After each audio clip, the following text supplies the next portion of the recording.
Sziasztok! Egy Ford S-Max-ban ülök, és szeretném nektek megmutatni, hogy vágom ki a szélvédőt a VRD BET típusú szélvédő kivágó szerszámmal.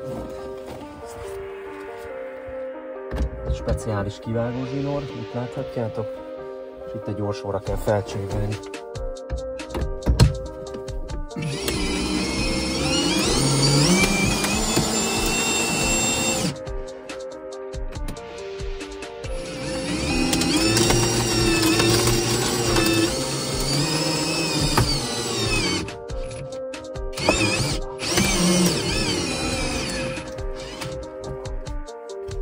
Meg vagyunk a felső résszel, most pedig vágjuk alul a zsinór alsó szálával.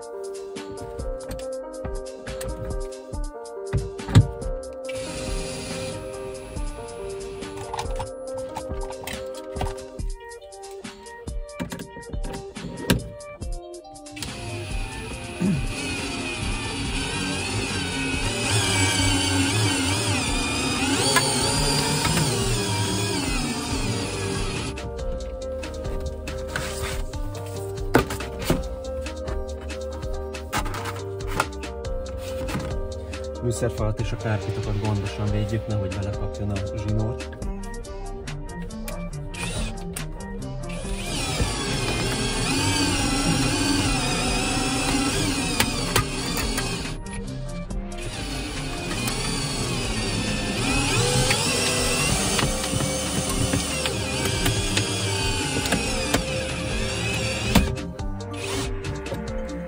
És ennyi volt, körbe van vágva a ragasztó.